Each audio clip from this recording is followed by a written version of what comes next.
प्यारे विद्यार्थियों, नमस्कार। आज हम इतिहास के अंदर एक नया टॉपिक लेके आए हैं जिसका नाम है पाल वंश। पाल वंश। पाल वंश। अब पाल वंश के अपन शासकों की बात करें तो इनमें सबसे पहले हम बात करेंगे वो हैं गोपाल।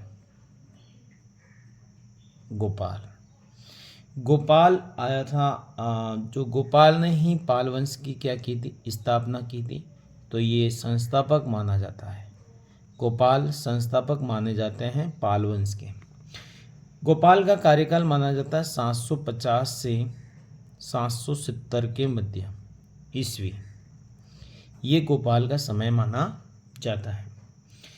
पाल वंश के शासक, ये जो पाल वंश है इनके जो शासक हुए, ये शासक जो है ना वो बौद्ध धर्म के अनुयायी थे। कौन से धर्म के थे? बौद्ध धर्म के अनुयायी थे। ये भी अपन को याद रखना है कि पाल वंश के जो शासक थे वो कौन से धर्म के अनुयायी थे, तो वो बौद्ध धर्म के अनुयायी थे। अब गोपाल ने क्या किया? गोपाल ने ओदंतपुर, एक ओदंतपुर है, ओदंतपुर विहार का निर्माण करवाया था।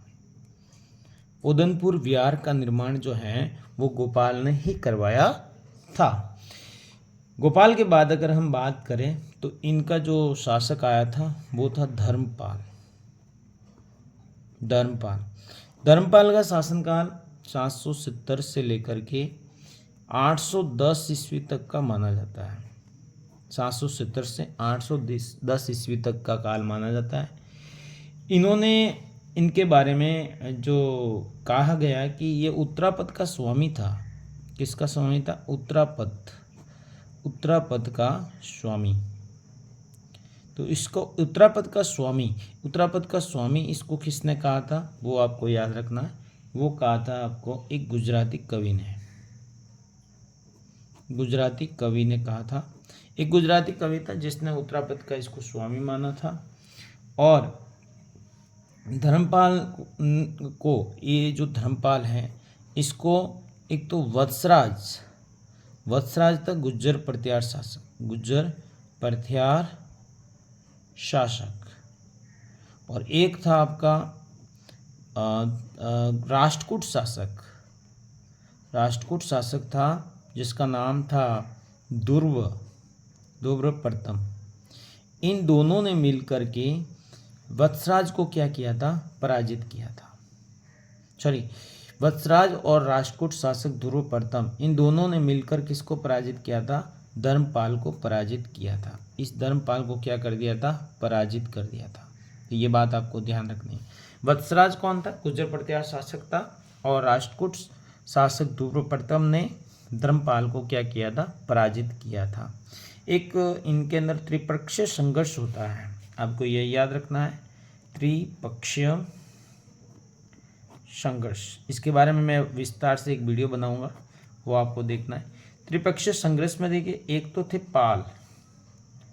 पाल वंश के शासक थे, एक थे गुज्जर प्रत्यार वंश के शासक गुज्जर प्रत्यार, और एक थे आपके पाल वंश, गुज्जर प्रत्यार और राष्ट्रकूट। ये तीन थे। इन तीनों के मध्य में लगभग 100-150 साल तक युद्ध रहता है, वो युद्ध होता है। और अंतिम युद्ध जो है गुज्जर प्रत्यार जीत जाते हैं। इसी युद्ध को क्या कहते हैं? त्रिपक्षीय संघर्ष का युद्ध। ये किस लिए होता है? कन्नौज को लेने के लिए, कन्नौज के प्रश्न को लेकर के ये युद्ध होता है इनके मध्य में। अब हम बात करें अगली, तो अगली बात करते हैं हम धर्मपाल को ही लेके चलते हैं। धर्मपाल ने एक काम और अच्छा किया था, इसने विक्रमशिला जो विश्वविद्यालय है, विक्रमशिला विश्वविद्यालय जो है उनकी क्या की थी? स्थापना की थी।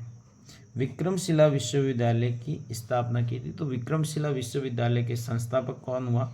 धर्मपाल हुआ। ये भी आपको याद रखना चाहिए।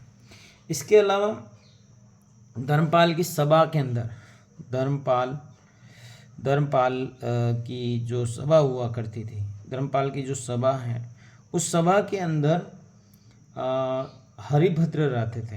हरिभद्र हरिभद्र रहते थे।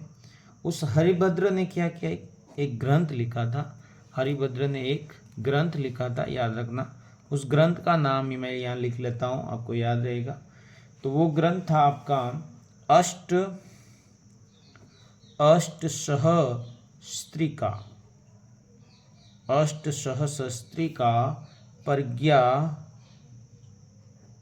पारमिता,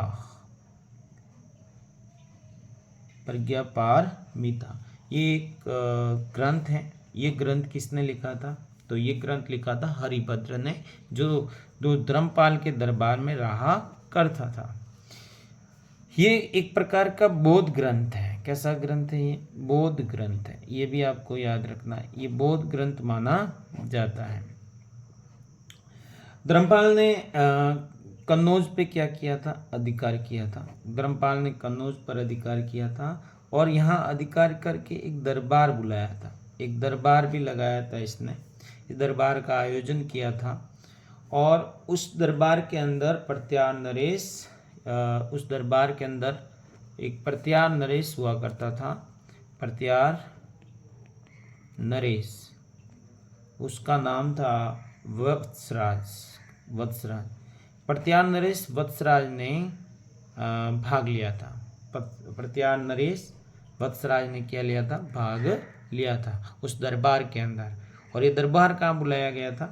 कन्नौज में ही बुलाया था। कन्नौज पे इसने क्या किया था? अधिकार किया था। वहाँ पर एक दरबार बुला दिया। दरबार में गुर्जर प्रत्यारों का नरेश आया था वत्सराज। जो वत्सराज, वही वत्सराज जो इसको क्या कर देता है? हरा देता है। वही वत्सराज जो धर्मपाल को बाद में युद्ध में हरा देता है। धर्मपाल की एक और अच्छी बात यह है कि इसने क्या किया था? धर्मपाल ने एक अच्छा काम और करवाया था, वो है विक्रमशील एवं परमेश्वर की उपाधि धारण की। इसने एक तो विक्रमशील और एक आपका परमेश्वर कहते हैं, ये दो उपाधियां इसको दी गई थी। ये दो उपाधियां इसने क्या की थी? ग्रहण की थी। ये भी आपको याद रखना है। और अगर कहें कि धर्मपाल के जो लेख हैं, इन लेखों के अंदर अगर कहूँ मैं, धर्मपाल को लेखों के अंदर क्या कहा गया? तो वो कहा गया परम सौगात के नाम से पुकारा गया है। तो परम सौगात के नाम से किसको जाना जाता है? वो परम सौगात किसको कहेंगे? हम धर्मपाल को कहेंगे। तो पाल वंश के बारे में बात की हमने कि पहला इनका गोपाल आया। गोपाल ने आनंदपुर विहार बनाया था। इस गोपाल ने पाल वंश के संस्थापक थे। ये पाल कहाँ का है? बंगाल की बात कर रहा है। ये सारे पाल वंश कहाँ का था? बंगाल का था। ये बौद्ध धर्म के क्या थे?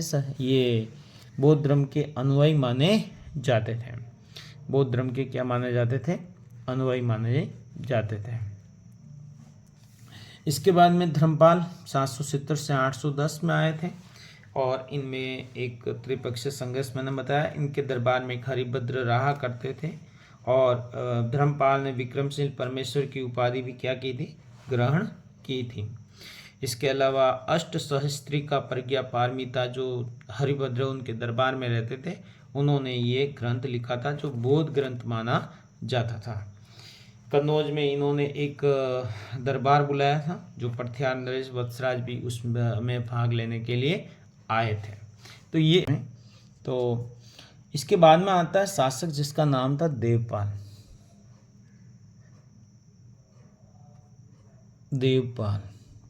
देवपाल के बारे में बात करें। देवपाल का शासनकाल जो है 810 ईस्वी से 850 ईस्वी का काल होता है। ये इनका समय है 810 से 850 ईस्वी का काल। ये देवपाल का माना जाता है। अब इनके अंदर पालों के अंदर सर्वाधिक प्रतापी शासक था। सर्वाधिक प्रतापी का मतलब महान शासक हुआ करता था। युद्ध में निपुण था, योद्धा माना जाता था। ये शासक हुए। इन्होंने क्या किया? देखो, इन्होंने एक तो उत्कल को पराजित किया था। इन्होंने एक हुणों को पराजित किया था। इन्होंने एक द्रविड़ों को क्या किया था? पराजित किया था इन्होंने। और एक गुजरों को पराजित किया था। पराजित किया था। इतने लोगों को क्या किया था इन्होंने, पराजित किया। इतने सारे लोगों को इसने क्या किया था, पराजित किया था। तो देवपाल सबसे सर्वाधिक प्रतापी शासक था। प्रतापी शासक होने के नाते इन्होंने उत्कल, हूण, द्रविड़ों, गुर्जर इतनी सारी जातियों को क्या किया था, पराजित किया था। इसके बाद में एक मलाया, एक क्षेत्र है मलाया। मलाया के थे अपने शैलेंद्र वंशी। मलाया के थे शैलेंद्र वंशी राजा, और उस राजा का नाम था बालपुत्र देव। बालपुत्र देव, क्या नाम था, बालपुत्र देव था। बालदेव पुत्र की प्रार्थना पर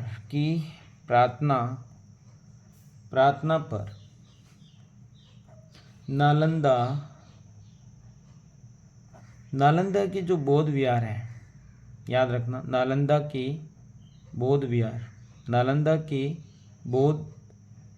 विहार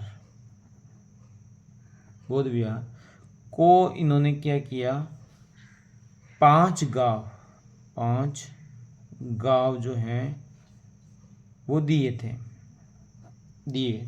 और इन्होंने क्या किया, और इन्होंने एक वीरसेन नामक जो बौद्ध विद्वान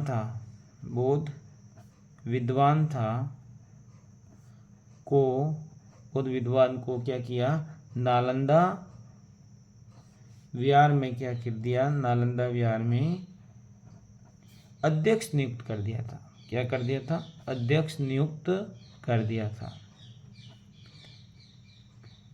तो ये अध्यक्ष नियुक्त हो गए, कौन भाई,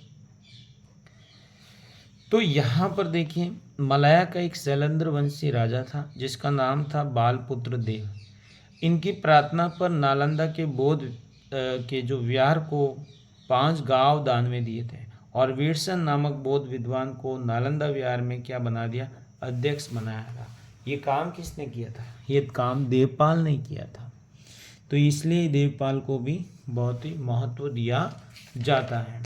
तो देवपाल का भी बड़ा महत्व था इतिहास में। इसके अलावा देवपाल ने प्रत्यार शासक था, एक प्रत्यार शासक था जिसका नाम आता है रामभद्र। क्या आता है, रामभद्र। और एक आता है इनका रामभद्र का पुत्र था जिसका नाम था मीरभोज और रामभद्र, इन दोनों को पराजित किसने किया था, तो वो पराजित किया था देवपाल ने। किसने किया था, देवपाल ने इनको क्या कर दिया था, पराजित कर दिया था, मतलब हरा दिया था। तो यहाँ पर इनका महत्व बढ़ जाता है। एक मुंगेर अभिलेख है, मुंगेर